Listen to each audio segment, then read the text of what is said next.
Daily Bible reading is 1,000% recommended, but it's not required to please God or to grow spiritually.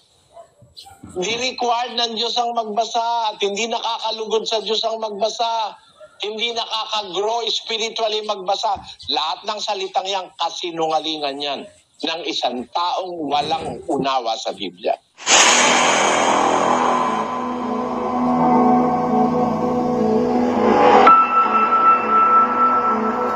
Paano sasawayin? 1:13 ng Tito.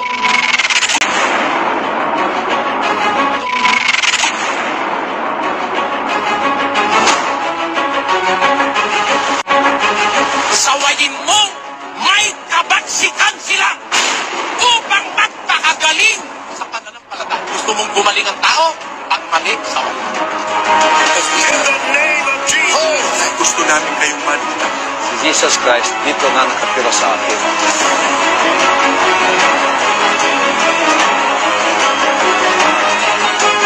Ang pagmamahal sa kapwa, pati yung nasa labas ng iglesia nila, pinakikialamang hatulan. Sa Biblia, ang sabi ni Pablo, sa labas, Diyos ang humahatol. Pag walang kukontra sa mali, lahat ng tao maniniwala sa mali.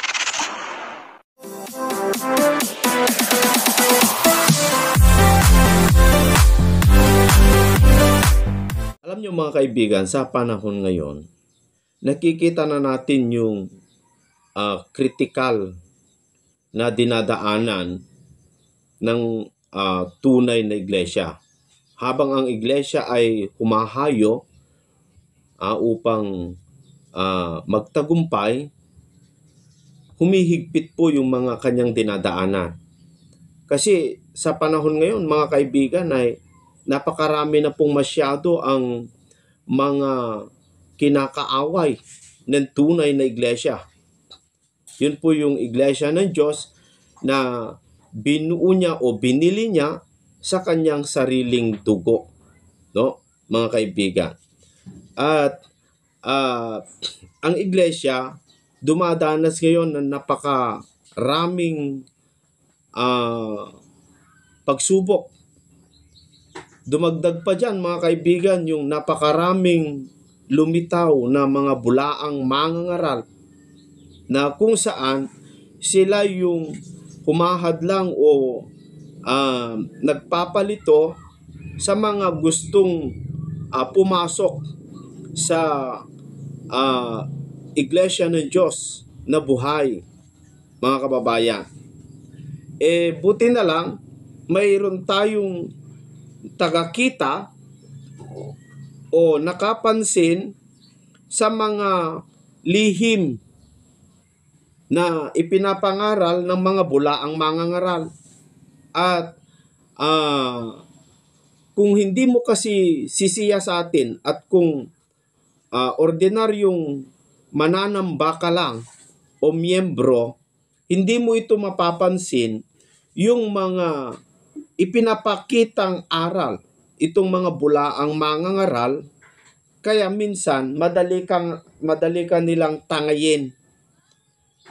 Tulad na lamang po nito, mga kaibigan, isang mangangaral na napakarami pong miyembro na paniwala sa kanyang paniniwala, na nung siniyasat po ng ating kapatid na Eli, ay nakita natin na kabulaanan po pala. Gusto kong ipatugtog itong video na aking nakita dyan po sa YouTube.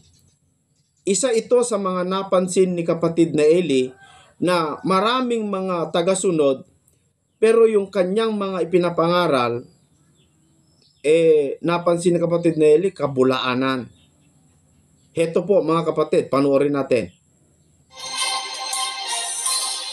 Nakakalungkot, may pinaniniwalaan ng mga Pilipino itong walang malay sa Biblia ito. Inimbento niya yung Diyos niya.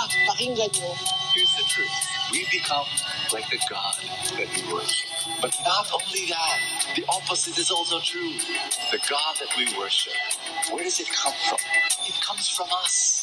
We also Grabe, the no? God that we worship. The Bible says in Genesis 1:26 that we're made in the image and likeness of God. Yes, God made us in His image, but the inverse is also true. We make God out of our image. The reason why God is cruel, because we are cruel. We project our God out. Dito mga kaibigan, yung sinasabi niya, kung ordinaryong miyembro ka lang, hindi mo talaga ito mapapansin. Kasi gumagamit din sila ng mga talata ng Biblia. Yung mga ordinaryong mga miyembro lang naman, mga kababayan, ay kung ano lang yung napapakinggan, yun na pinapaniwalaan nila Hindi sila nagsusuri Maraming mga pumupunta sa simbahan o mga kapilya, hindi nagsusuri.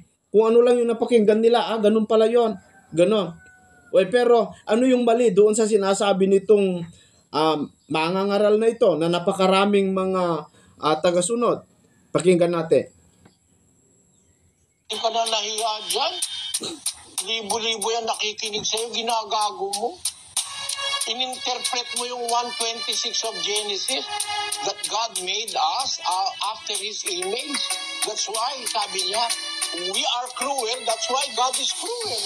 Mga Pilipino, wag na tayo, naloko na tayo ng mga manlulokong mga pastor sa ibang bansa, tapos magpapaloko na tayo sa kapwa Pilipino. Yun daw, Diyos niya, naging fetus. Pakinggan niyo ito. You know, the Word made flesh. Jesus in heaven, seated on the throne, enjoying the glory of heaven, leaves all that to become a human being, to become a fetus, a 14-year-old girl. This blows your mind, like God becoming a fetus, God becoming a baby that cries and pees. I mean, for crying Tingnan mo, out kawalang yan.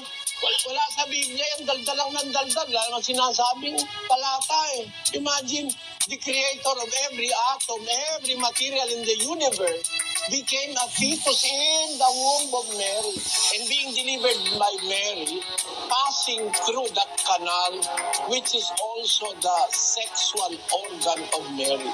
Anong klaseng blasphemy sa Diyos yan? Mali sa Biblia yan, mga kababayan. Napakakatarantaduhang aral yan. Yung ipinanganak ni Maria, hindi yun si Kristo. Yun yung katawan tao ni Kristo. The body where He dwelt. But Jesus Christ, being the Spirit Son of God, never entered the womb of Mary. Yan, mga kaibigan. Yan yung napansin ni kapatid na Eileen na kung hindi mo sisiyasatin talaga yung sinabi ni Bo Sanchez, parang totoo Kasi si Maria naman, mga kababayan, ay nagsilang ng isang anak na yun po yung katawan tao ni Kristo. Mapapaniwala ka dun sa sinabi niya na talaga yung Diyos ay naging fetus para may panganak. Pero sa totoo lang, ang ipinanganak ni Maria, ayon sa Biblia at ayon sa sinabi ng kapatid na Eli, hindi po yung tunay na Kristo o yung Kristo na Espiritu o yung anak ng Diyos, no? Kundi ang ipinanganak ni Maria yung tao na sinakyan ng Panginoong Jesucristo. Doon sa Hebrew chapter 10 sa verse 5, mga kababayan, ay sabi doon na pagpasok ni Kristo sa sanglibutan, isang katawan ang sa akin ay inihanda mo, sabi. Ibig sabihin, si Kristo nung nanggaling sa langit, pagbaba niya, pagpasok niya sa sanglibutan, meron na pong ipinanganak ni Maria na laman na nakahanda na kanyang tinahanan. Kaya hindi po ipinanganak ni Maria yung Kristong Diyos, kundi yung laman na kanyang tinahanan. Mga kapatid, yan po ang totoo. Ngayon, alam nyo ba na dahil sa pagsita ng kapatid na Eli na yan, itong si Bo Sanchez ay ramdam mo yung kanyang galit, mga kababayan, at nagpalabas siya ng video na ramdam mo yung galit ng kanyang puso. Panoorin natin, mga kababayan. Heto. I'm going to give you a warning, and I hope you're listening to me. Are you ready? Be careful with who you criticize, because you may end up criticizing God himself. And I mean it. I mean, we live in a world where it is so easy to criticize people. Look at social media. Go to the comment section. See the poison that is dripping in the comment section. I can't stand it. I mean, some people think it's entertaining, but what do I see? I see people going down to the level of animals. Like because of the anonymity, like because they don't show their face and they don't show their names, they are so super mean to one another. And sometimes, because of this, we live in that world. And I meet some people, they're like self-appointed critics of the world, that they think that God appointed them to criticize. and they will just bash people left and right. And I'm there and I'm thinking to myself, is this what God wants? Because in the time of Jesus, there were self-appointed critics. Now, I want you to know that they criticized Jesus. Now, who were these people? Hi, my name is Bo Sanchez. Welcome to Full Tank, your place of inspiration. I pray that you will be so blessed as we share the gospel for the day. It's Mark chapter 3, verse 23. And you've got Jesus being criticized, hammered by religious leaders. Now, I want you to think of this. These religious leaders, they were close to God. At least they believed they were close to God.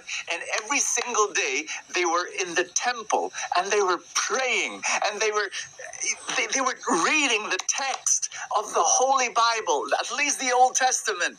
And so they saw themselves in that way. And yet, because of their pride and because of their insecurity, they criticized Jesus. They bashed Jesus. You know what they said in the gospel reading for today? They said, why is Jesus able to drive out demons? Why? Because of the power of the demon himself. So that's what they were saying.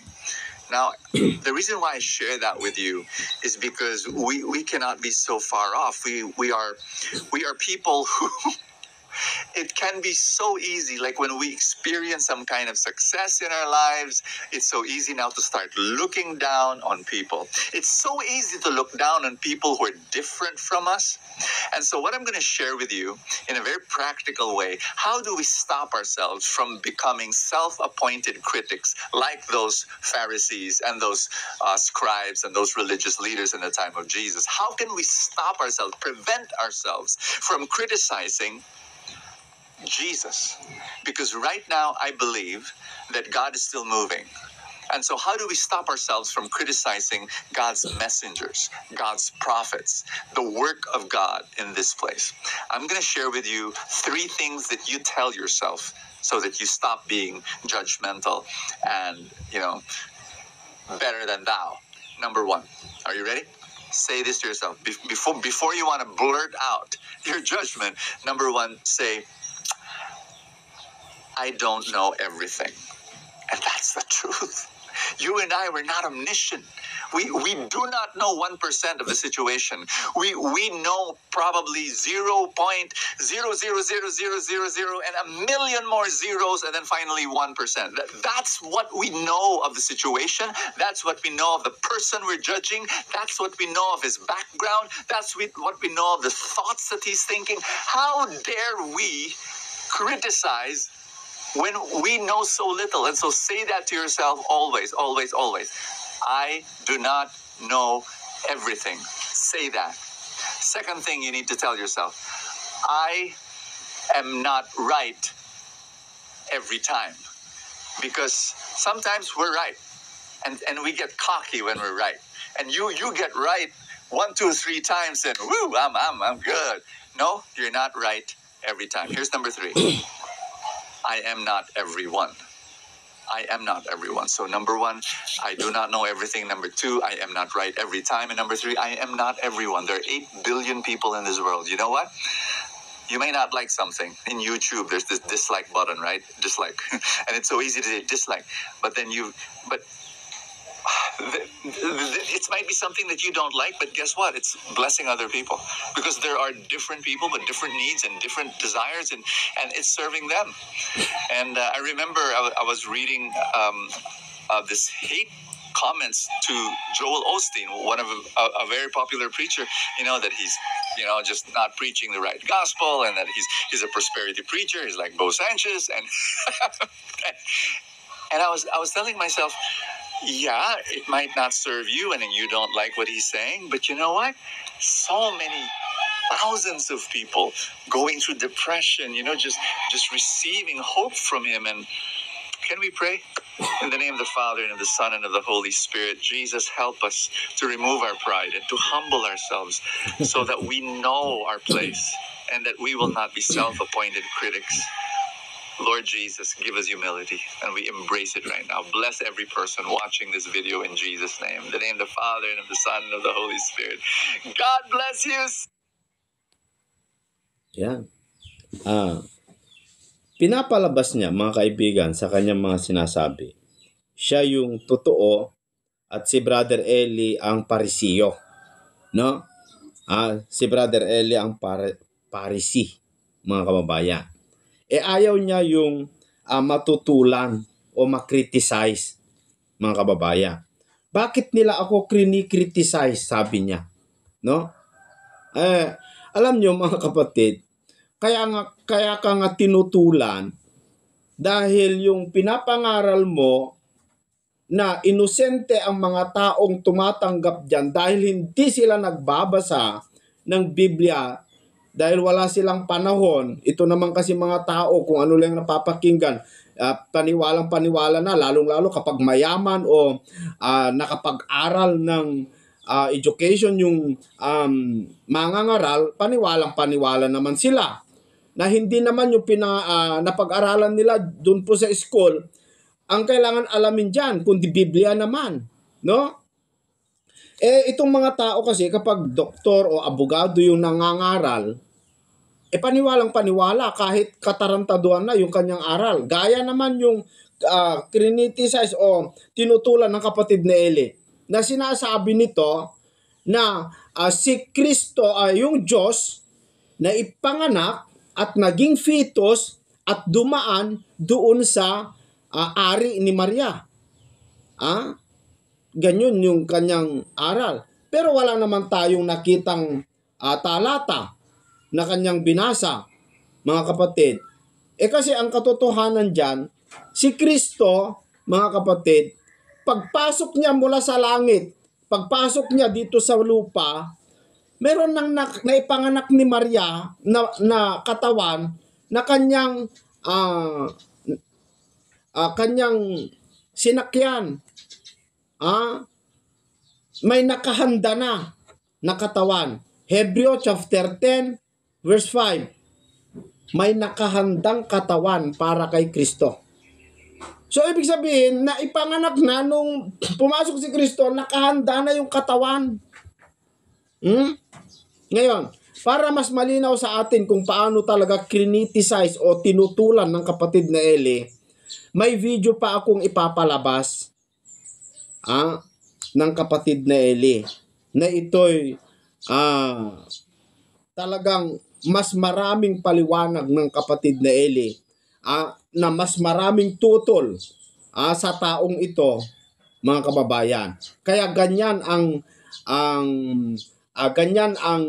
klase niyang nag-video dahil punong-puno yung kanyang puso. Ramdam mo naman punong-puno yung kanyang puso ng galit. No? Sige, panoorin na lang natin, mga kapatid.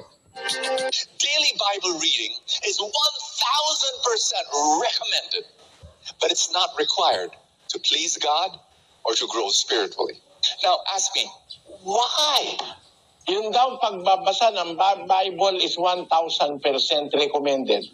That is exaggeration because 100% is the fixed and complete percentage. 100%.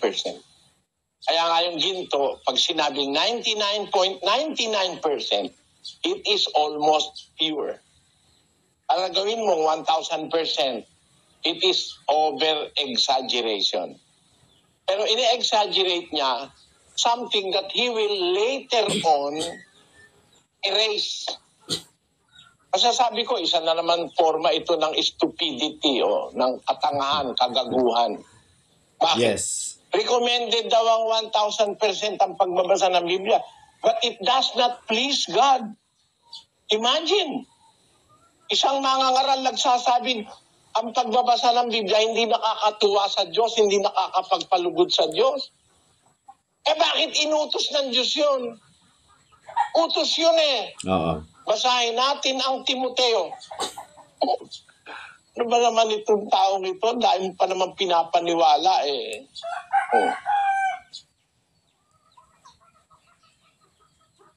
Awa naman maniniwala na hindi raw recommended at hindi raw 1,000% recommended pero hindi raw nakakalugod sa Diyos. It doesn't please God, sabi niya, no? Ulitin natin para lang maintindihan nyo. Should I read the Bible daily? Daily Bible reading is 1,000% recommended, but it's not required to please God 1,000%. or to grow spiritually. It's not required to please God and to grow spiritually. Is that true? Mali yan, kaibigan. Sana magsisi ka, wag mo nang uulitin yan. Ngayon, kung gusto mo naman tutulan ako, diskusyon tayo. Hindi naman kita hinahamon, pero diskusyon na friendly, ano? Hindi raw required. Required nga yan eh. Ng Diyos eh.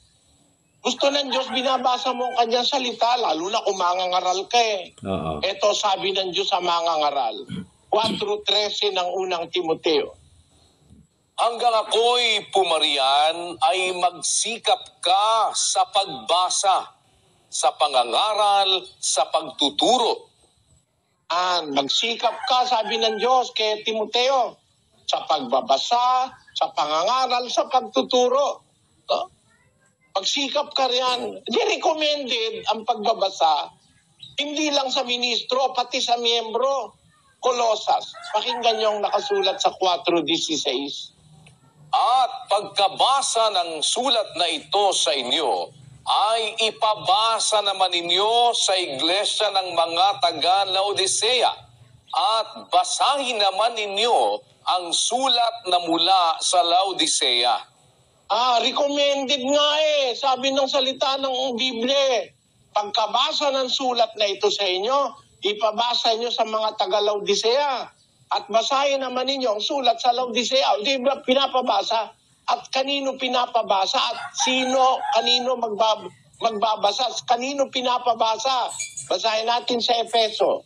Sa Thessalonica 5:27.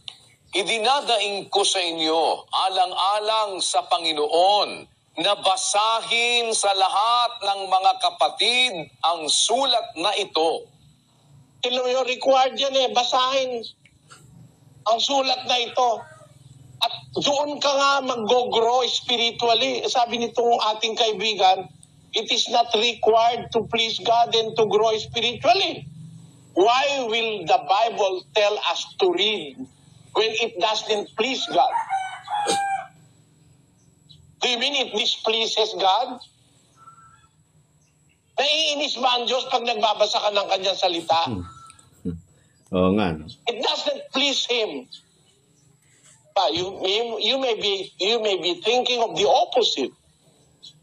At it is not the way to grow spiritually. Ang bobo ka ba sa Biblia? Are you going to grow spiritually? Can you prove to me na ang bobo sa Biblia will grow spiritually? When the Bible tells us of spirituality. Kasi sabi ng Panginoon Kristo, sa 63 ng Juan, kapatid na Daniel. Ang Espiritu nga ang bumubuhay. Sa laman ay walang anumang pinakikinabang. Ang mga salitang sinalita ko sa inyo ay pawang espiritu at pawang buhay. Nakita nyo?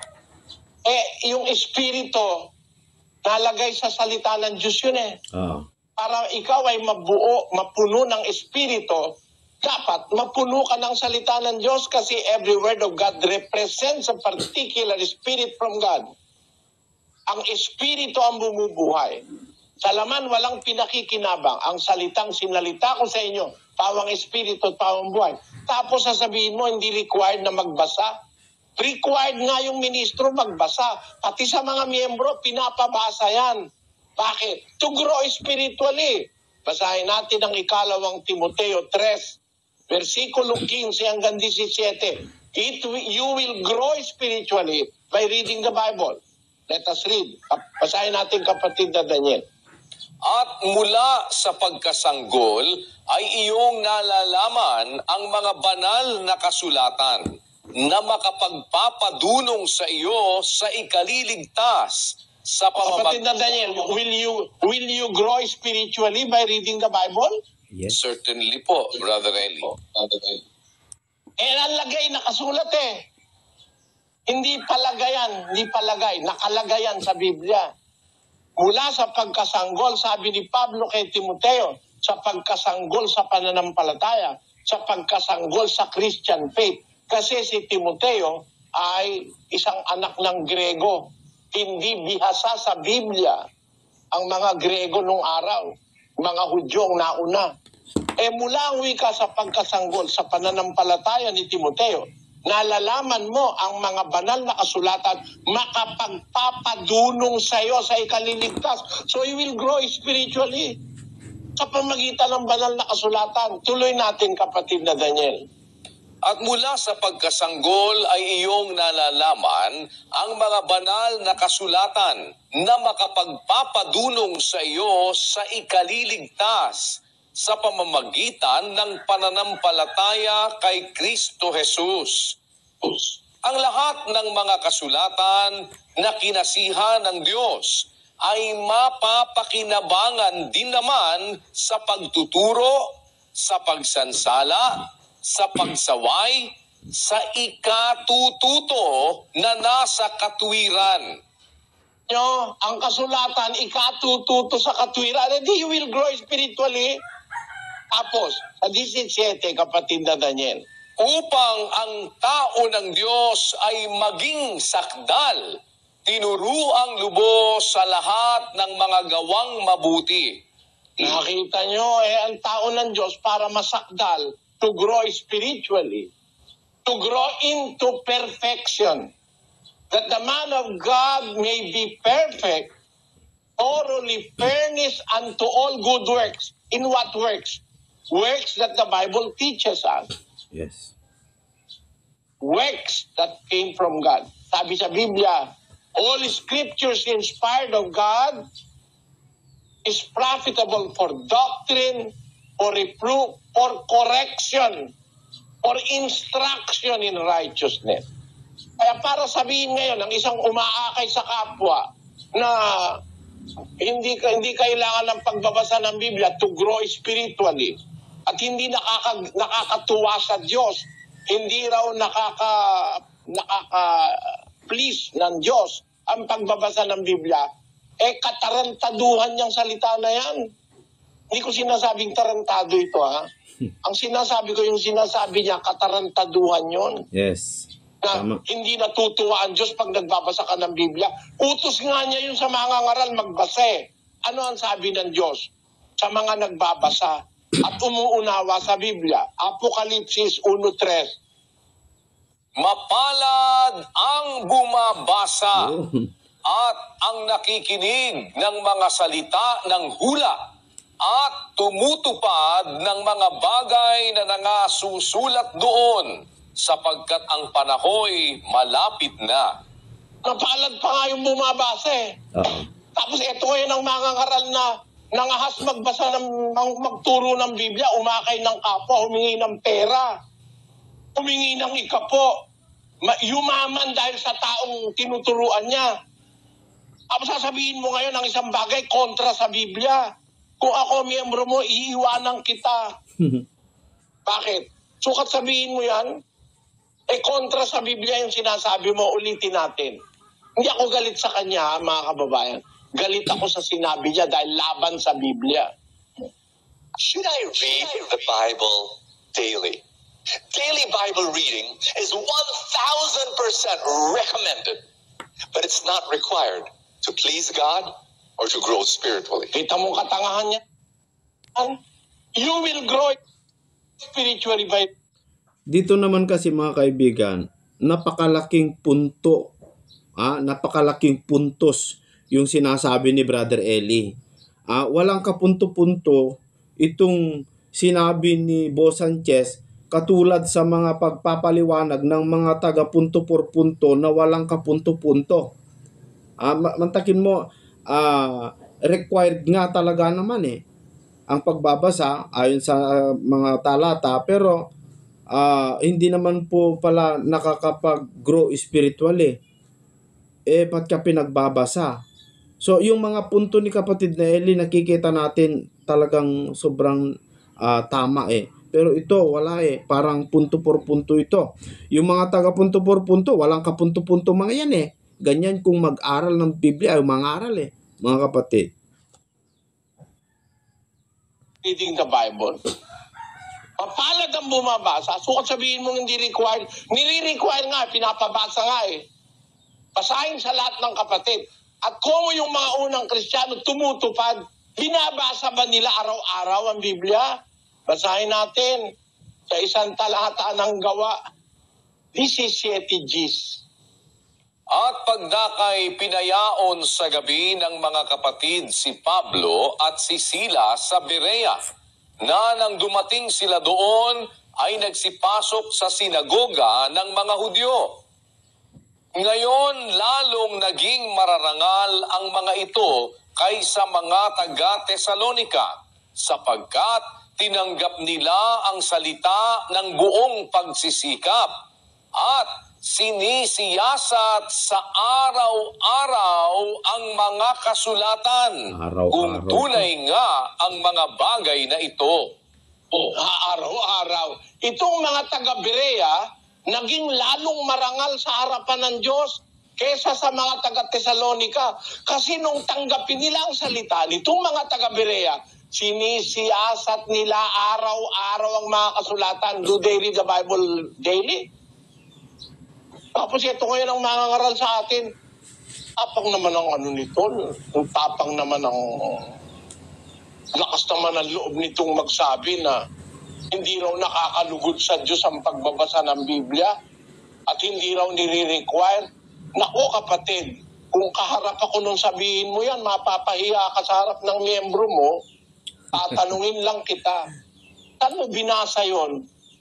Ano batayan mo na hindi nakakalugod sa Diyos ang pagbabasa ng Biblia at hindi nire-require? Bakit ang mga unang Kristiyano nire-require na magbasa at bumasa? Bakit? Ibig sabihin, magkaiba na ba Kristiyano ngayon sa kanong una? Yun niya Di ba ang sinusunod nila noon si Kristo? Ikaw sinusunod din, ikaw na. Tingnan natin ang kanyang dahilan. Bakit daw hindi required ang pagbabasa ng Biblia at hindi raw nakakalugod sa Diyos? Tuloy natin. God or to grow spiritually. Now ask me, why? Why? You want to know? Here's my first answer. People in the Bible didn't read their Bible every day. Kung katangahan yan, yun daw mga tao sa Biblia, hindi raw na nagbabasa ng Biblia araw-araw. Yung mga tao raw sa Biblia. Sino yon? Tuloy natin. Didn't read their Bible every day. Abraham and Jacob and Isaac. Yun daw si Abraham, si Isaac, si Jacob. Hindi raw nagbabasa ng Biblia araw-araw. Kung di ka ba naman talagang, ano kaya ang sasabihin kung klase ng tao ito? Hindi ako galit sa'yo personally, Pero panliligaw yan Sabi mo si Abraham, si Isaac, si Jacob, hindi nagbabasa ng Biblia. Paano babasahin yung Biblia? Wala pa Biblia nun.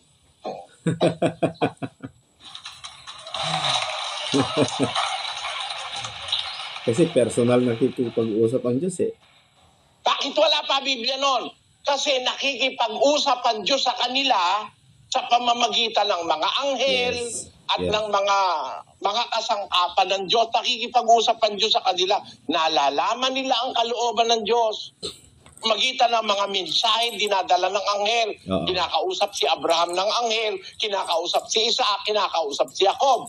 At ang Biblia po, nasulat lang ng kaapu-apuhan ni Abraham. Ang unang-unang nagsulat ng unang aklat sa Biblia, si Moises. Kaapu-apuhan na ni Abraham yun. Wow. 500 taon nang pagkatapos ni Abraham, mahigit na 500 taon na bago lumabas si Moises. Patay na. Kaya nung panahon ni Abraham, wala pa Biblia. Kasi ang unang aklat ng Biblia, ang Henesis at Deuteronomio, yung 5 na yon na sinasabi 5, pero dati isa lang yun eh. Yung 5 na yon, isinulat yon, mahigit sa 500 taon pagkamatay ni Abraham. Doon pa lang nasulat ang unang aklat sa Biblia. Paano mo ngayon sasabihin, hindi ka mga unang tao, hindi ka nagbabasa ng Biblia, paano babasahin? Wala pa nga eh. At hindi pa kailangan ng Biblia noon kasi ang Diyos nakikipag-usap sa pamamagitan ng anghel sa mga taong kagaya ni Abraham, ni Isaac at ni Jacob. Tingnan nyo ngayon ito, magtuturo ka sa libu-libong tao, papalakpakan ka at paniniwalaan ka, mali ang sinasabi mo, kakahiya naman talaga ito, mga kapatid. Nare-realize nyo ba, mga kaibigan, mga kapatid, mga bisita, ang ibig kong sabihin, na ang Biblia talaga, hindi kilala ng marami. Maraming nagtuturo ng kontra sa Biblia. Isa na ito. Ang kanya pa naman t-shirt, merong ano ng Biblia, merong sitas. Ito yung mga pakunwari, hindi naintindihan yung Biblia ang daladala niya. Hindi raw required, hindi raw nakakalugod sa Diyos. Kasi daw, yung mga unang tao raw, hindi raw nagbasa ng Biblia. Ang liwa-liwanag, paano babasahin? Hindi pa nga nakasulat ang Biblia noon. Wala akong masama, hindi ako galit dito sa taong ito. No? Alaban lang ako nung pinagsasabi niya. Naawa ako sa mga miyembro lalo na yung pumapalakpak sa kanya Alam na alam ko, mali ang sinasabi niya Eto, tuloy natin mula dun sa kanyang huling sinabi, kapatid na technician. First answer. People in the Bible didn't read their Bible every day. Abraham and Jacob and Isaac and Isaiah and Jeremiah and Jesus and the apostles, they did not read their Bibles every day. Yan. Ako, tinan mo. Hindi raw na binabasa ang Biblia ng mga ni Kristo, mga apostol, at saka ang mga propeta. Hindi raw binabasa everyday. Sino nagsabi sa'yo? Buhay ka na ba nun? In the first place, bata ka pa. Oo. Siguro marami ka pang kakainin bigas, sabi ni Erap. Para hatulan mong di nila binabasa araw-araw ang Biblia, bakit? Meron na ba silang cellphone noon? Tayo ngayon may cellphone. Such an interesting device. Wala yatang tao ngayon na hindi humahawak ng cellphone araw-araw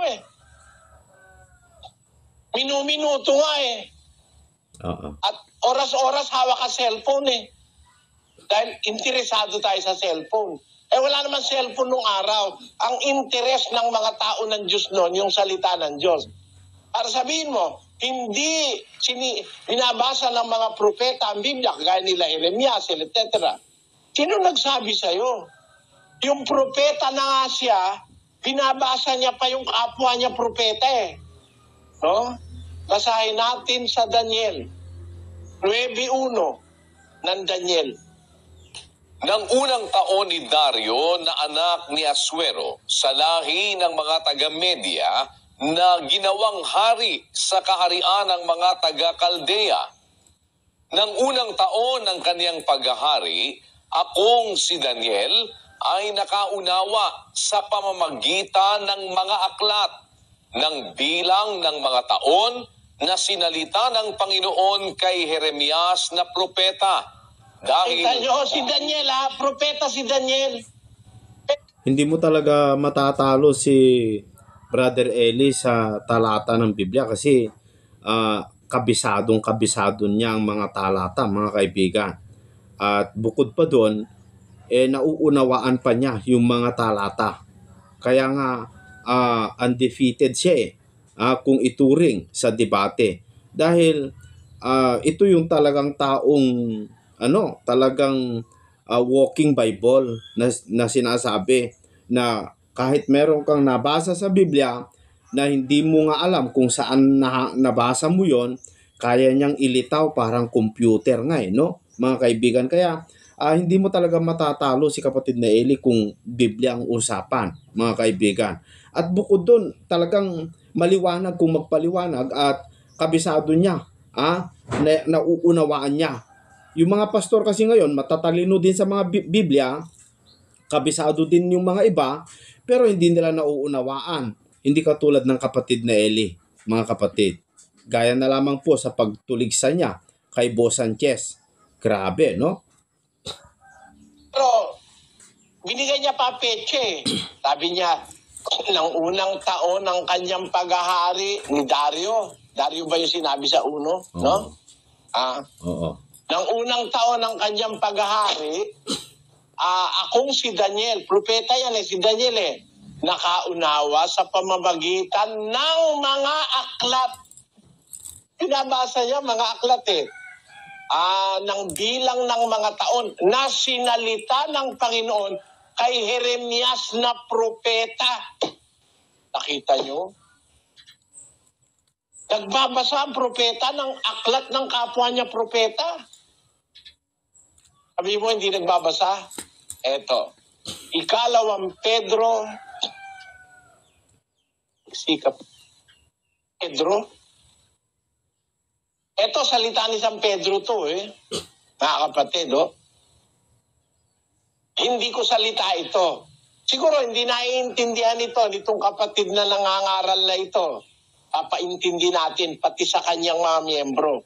At least mailigtas natin yung miyembro niya sa pagkaligaw. Yun ang intensyon natin. 1 ng unang Pedro. Tungkol sa pagkaligtas na ito, ay nagsikap at nagsiyasat na maigi ang mga propeta na nangagsihula tungkol sa biyayang dadating sa inyo. Tanyo sabi ni Pablo sa mga Kristiyano noong unang siglo, tungkol sa pagkaligtas na ito, tungkol sa kaligtasan, nagsikap at nagsiyasat na maigi ang mga propeta. Nagsisiyasat pala yung mga propeta. Ay, alin na sinisiyasat? Di yung kasulatan. Yes. Basahin natin ng tuloy sa 11. Na sinisiyasat ang kahulugan kung ano at kailang panahon itinuro ng Espiritu ni Kristo na sumasa kanila ng patotohanan ng una ang mga pagbabata ni Kristo at ang mga kaluwalhatiang hahalili sa mga ito. Tanyo, sinisiyasat ang kahulugan ng mga nakasulat sa kasulatan kung ano at kailang panahon ng patotohanan ng una ang pagbabata ni Kristo. Pati yung pagkapanganak ni Kristo, pati yung pagbabata ni Kristo, pati yung lahat ng gagawin ni Kristo. Sinisiyasat ng mga propeta yon. At pati mga apostol, nagsisiyasat din ng Biblia yan. Para sabihin mo hindi nagsisiyasat, nagbabasa araw-araw. Yung nagsisiyasat, talaga nagbabasa yon. Yes. At habang may pagkakataon, nagbabasa yung mga yon. At tunayan, basahin natin ng Lucas 24. 4:44. At sinabi niya sa kanila, ito ang aking mga salitang sinabi ko sa inyo, nang ako'y sumasa inyo pa, na kinakailangang matupad ang lahat ng mga bagay na nangasusulat tungkol sa akin sa kautusan ni Moises at sa mga propeta at sa mga awit.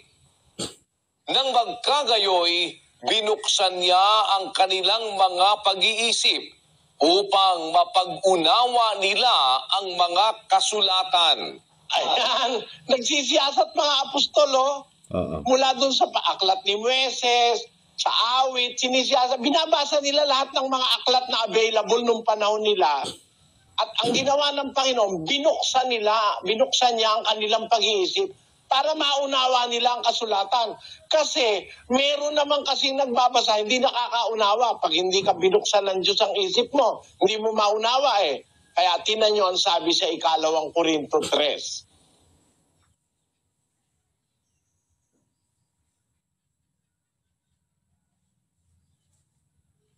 Ba't na? 14. Datapwat ang kanilang mga pag-iisip ay nagsitigas sapagkat hanggang sa araw na ito, pagka binabasa ang matandang tipan, ang talukbong ding iyon ay nananatili na hindi itinataas, na ito'y naalis sa pamamagitan ni Kristo.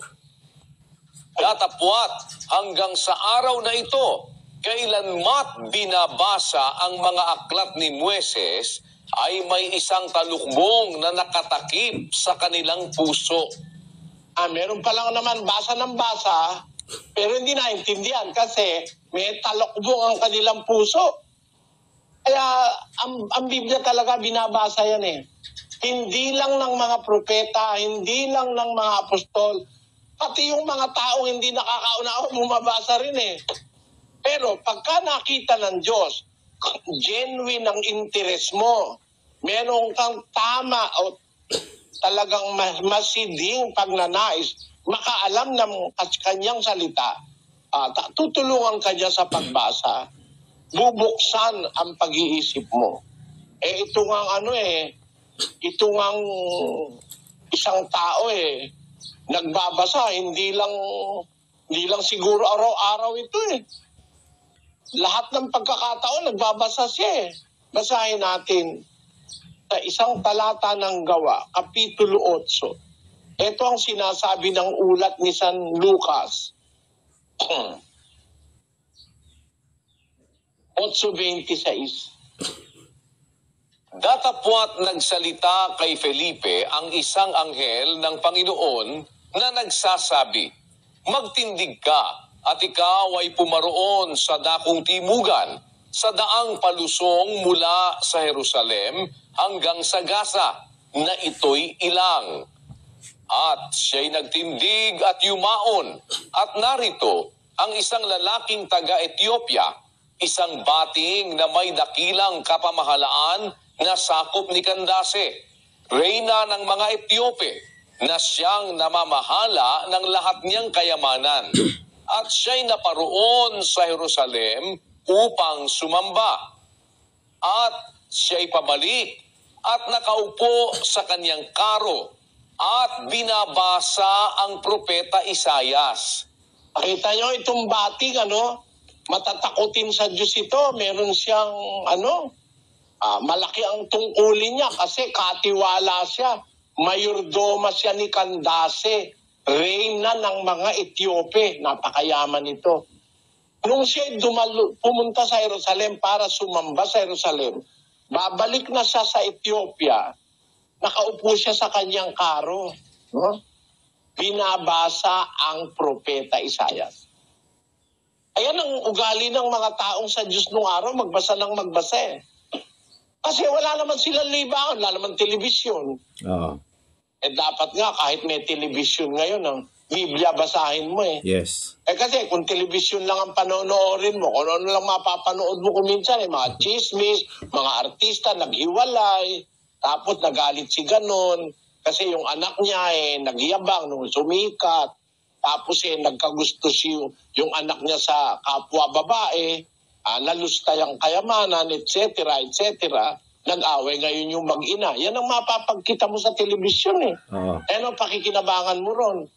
Nung panahon na ibalik mo, 2,000, 3,000 taon ang nakakaraan. Wala naman radyo, wala naman telebisyon. Ang libangan nila noon, makipag-communicate sa Diyos. Kaya, araw-araw, nagsusiyasat sila ng Biblia. Para ngayon, sabihin itong kaibigan nating ito, ewan ko ba kung sino nagsugo rito, na Katoliko ba yan? Katoliko din eh. Born again. Katoliko. Kakahiya naman, mga born again. Huwag kayong maniniwala sa ganyan sinasabi, wala sa Biblia. Hindi raw nakakalugod sa Diyos ang pagbabasa ng Biblia at hindi raw nakakatulong para ikaw ay umunlad sa espiritualidad. Mali yan, sigurado, kontra sa Biblia sinasabi niyan. Pero meron pa ba tayong pwedeng ipakita?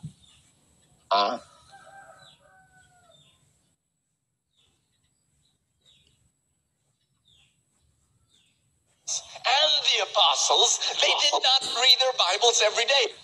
But Brother Bo, wait a minute. You mean to tell me all those people? Yeah. Before 1454, thousands of years, they were connected to God without reading their Bible every day because it was impossible. Also, they do not read the Bible every day. Yung mga yung salita na yun, alam nyo, mga kababayan, kung hindi lang ako ayoko lang talaga, marami na kasing galit sa akin Madadagdag pa yung mga miyembro nito. Kaawa naman yung miyembro, kawa naman pag hindi ka kikibo. Para sabihin mo na ang mga apostol hindi nagbabasa araw-araw, no? Hindi totoo yun. Wala ka ron Wala ka ron. Kung mabasa ko,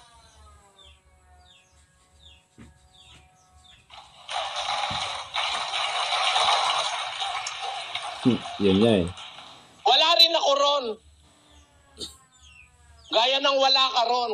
Pero wag mong hatulan na hindi sila nagbabasa araw-araw. Bakit? Pagka kasi tinanggap ko yon, lalabas ba? Mas maano pa ako sa mga apostol? Ako kasi araw-araw nagbabasa ako ng Biblia O di ba ngayon lang nagbabasa ako Sis Luz Mula nung makilala mo ako, Sis Luz. Opo, Brother Eli. na ba ako sa pagbabasa sa Biblia? Ano po, Brother Eli? Mula nung makilala mo ako, nung may uhog ka pa. Opo, Brother Eli. Talaga pong wala Hindi na ba ako sa pagbabasa sa Biblia? Ilang taon na ba kitang kasama? Matagal na po sa iglesia. Nasa 39 na po ako. Bago pa po ako naanib, kasama ko na po kayo. At tama po, yung bata pa ako, naririnig ko na po kayo, tinuturuan nyo na po kami. Kaya nga ako natutong magbasa din ng Biblia dahil po kay Brad Eli na nagbabasa siya ng Biblia, tinuturuan niya kami. Nagbabasa po talaga siya. Kaya bata pa kami niya. Ang masasabi ko, araw-araw nagbabasa ako dahil araw-araw nangangaral ako For the last 55 years. Para ngayon tanggapin ko na ang mga apostol di nagbabasa araw-araw. Ano mo natiyak na hindi sila nagbabasa araw-araw? Nandun ka ba? Oo. O ako, matitiyak ko sa'yo. Si Sis Luz, may saksi ako. Si kapatid na Daniel, may saksi ako. Halos araw-araw ng buhay ko, nagbabasa ako ng Biblia. Eto na ngayon ang resulta. Yung alam ko, hindi mo alam. Yun. Kaya nagsasalita ka mali.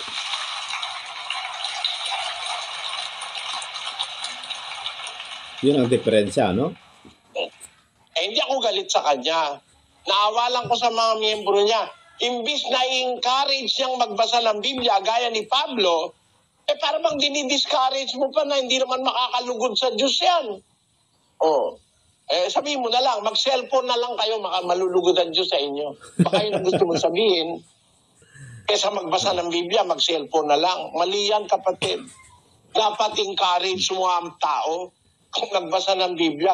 Kasi araw-araw nagbabasa ng cellphone Pero mong napapagkita mo sa cellphone kung ano-ano lang mga katarantaduhan ng marami dyan di encourage mo ang tao magbasa ng Biblia, di ba? Mas maganda, masusumpungan mo ang aral. At yan ang ating pag-aaralan. Bakit pakinabang ang pagbabasa ng Biblia? Ano makikita mo sa Biblia? Are you going to grow spiritually? Makikinabang ka ba sa pagbabasa ng Biblia? Yes. Alin sa Biblia ang babasahin mo? Ano ang salita ng Diyos sa Biblia? Yan ang ating susunod na Bible study. Kasi, meron nga, hindi nakakaintindi nung babasahin niya. Kaya siguro, kung ano-ano pinagsasabi. Kagaya niyan, sabihin mo ba namang ang mga apostol hindi nagbabasa ng Biblia araw-araw? Paano mo natiyak yun?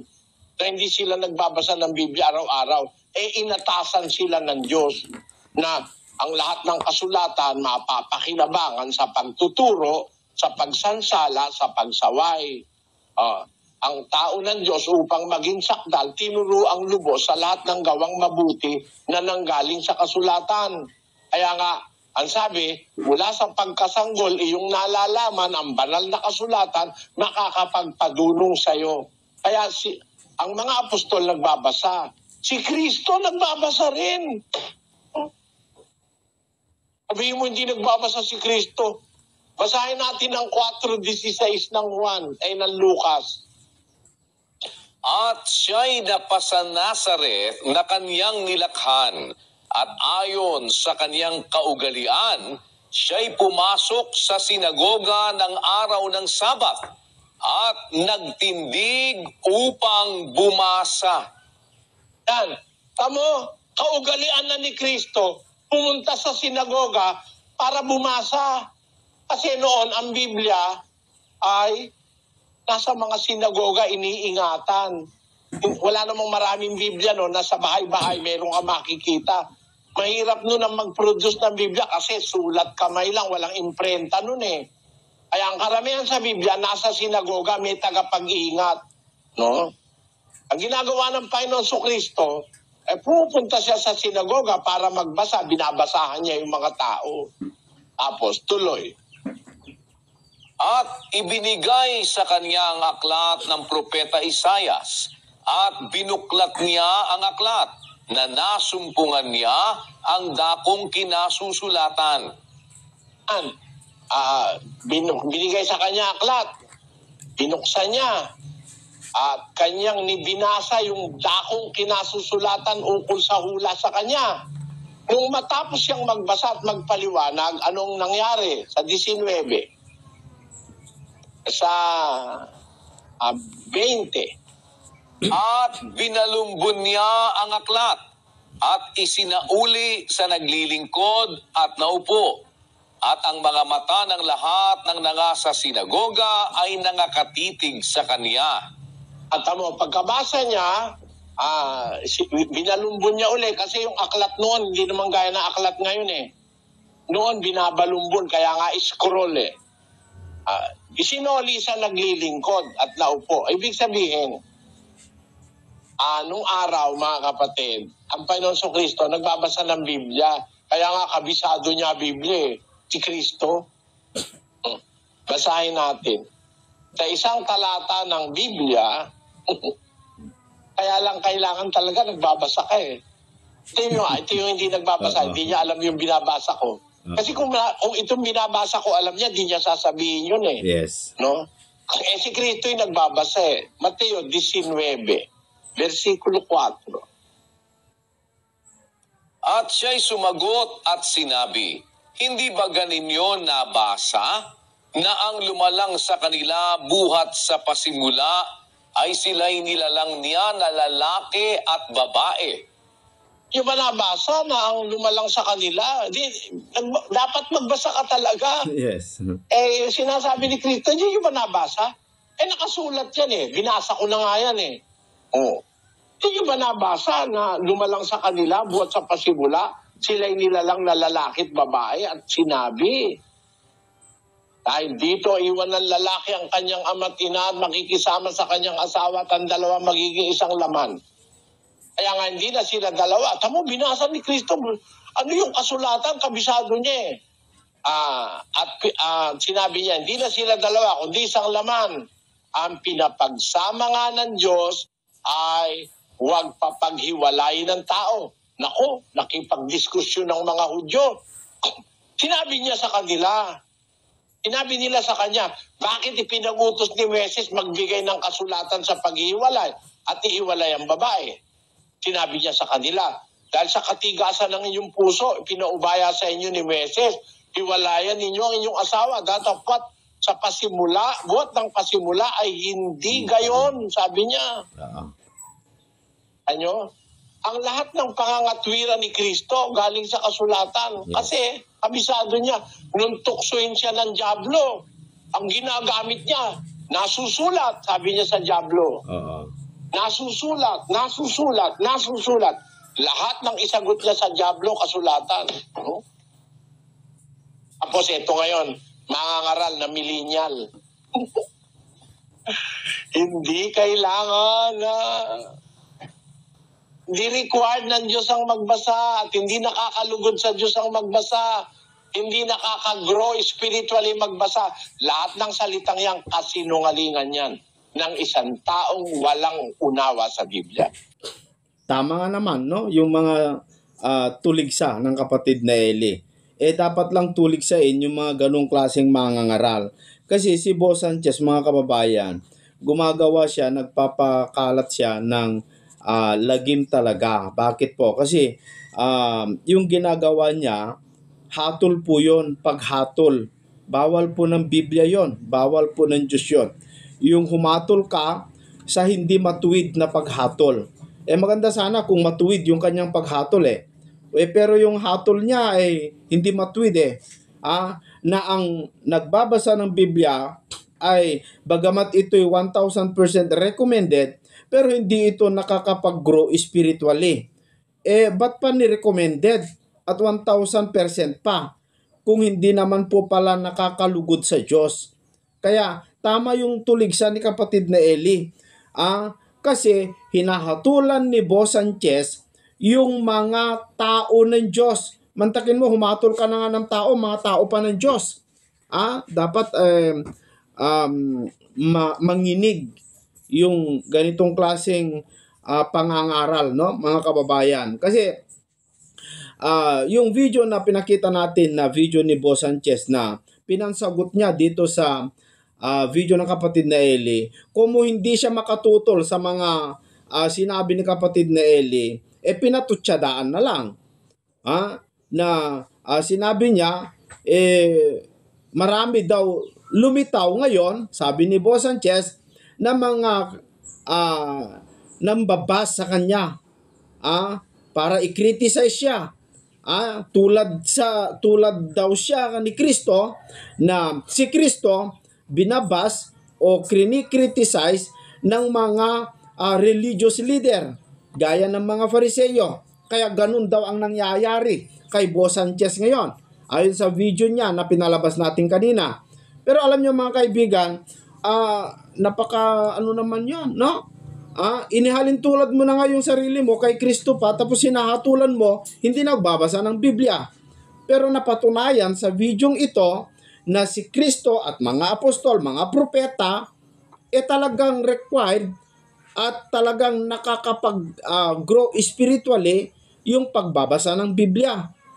Tama nga yung sinabi ni kapatid na Eli, paano ka mag-grow spiritually kung hindi ka nagbabasa ng Biblia? Mga kaibigan at mga kababayan, si Satanas nga, mga kapatid, nagbabasa din ng Biblia Kaya nga sabi niya kay Kristo noon, sabi ng kasulatan, kapag ikaw ay tatalon, ay uutusan niya ang kanyang mga anghel upang hindi yung paa mo hindi mabagsak sa mga bato. Sabi ni Satanas, nasa awit po yon, Biblia, nabasa niya. So pati si Satanas nagsisiyasat din. Di lalo na yung mga salitaan, mga alagad ng Diyos.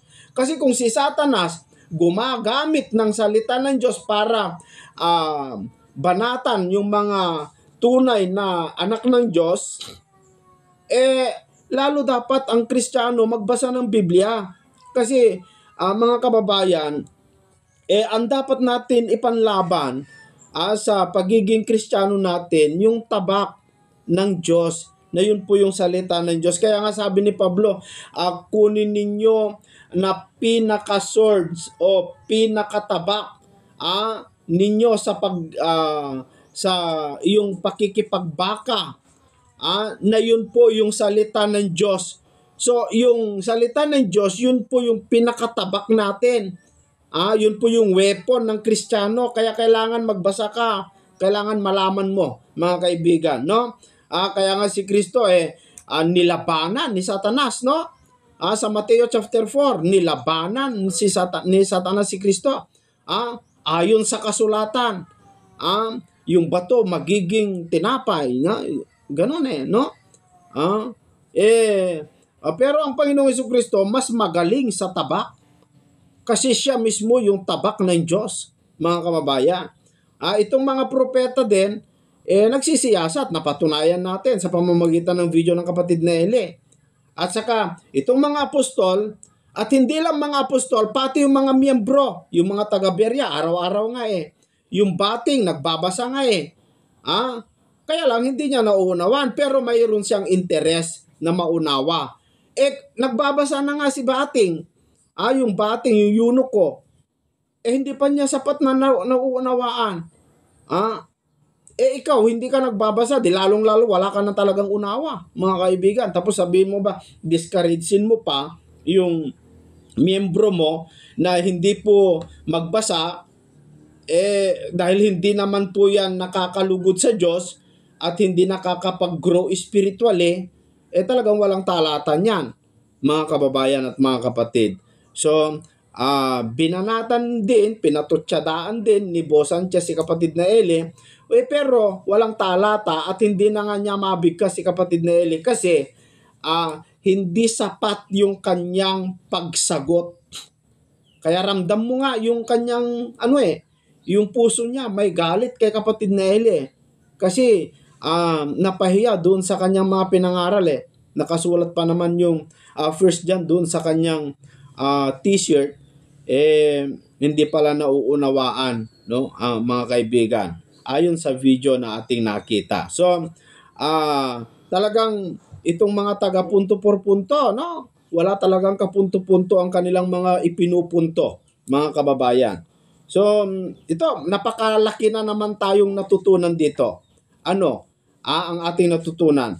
Kung nung panahon ng mga propeta, panahon ng mga apostol, ng mga sinaunang Kristiyano, na wala pang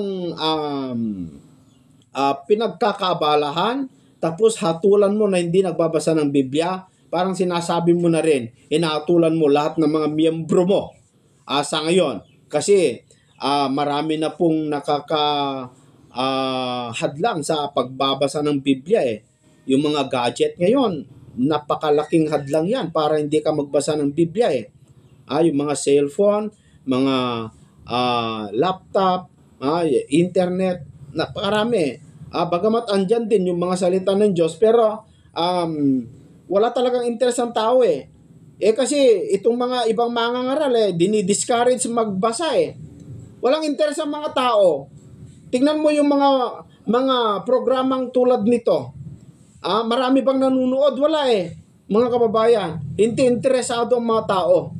Kasi yung mga pastor nila, instead na encouragein para magbasa ng Biblia, dinidiscourage pa. Nakakalungkot po, mga kababayan. Tumatanggap ka ng abuloy, ng ikapo, tumatanggap ka ng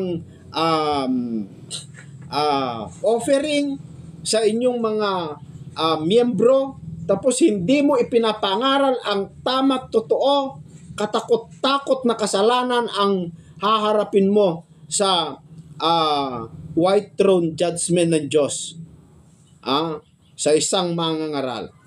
So, mga kapatid, dapat magsuri po yung mga miyembro. Wag po kayong basta maniwala agad. Si San Juan nga, mga kaibigan, sa unang Juan kapitulo 4 sa versikulo 1, sabi niya, mga minamahal, huwag tayong magsipaniwala agad sa bawat espiritu, kundi inyong subukin, sabi, kung ito'y nanggaling sa Diyos. Pinapasubok paano mo susubukin? Di basahin mo. Di ba? Basahin mo. Paano mo malaman yung sinasabi niya sa Diyos? Kailangan basahin mo, siyasatin mo.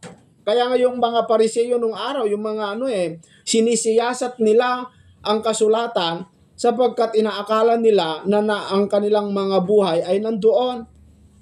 Pinapasiyasat mga kababayan ang Biblia. So mapalad nga mapalad ang bumabasa at tumutupad. So maraming salamat po mga kaibigan. Naway nabigyan ko po kayo ng napakagandang pagkaunawa dito sa video ito sa pamamagitan po ng pagpapaliwanag ng kapatid na Eli. Sana po mga kapatid, yung mga ganitong klase ng programa, i-share po natin.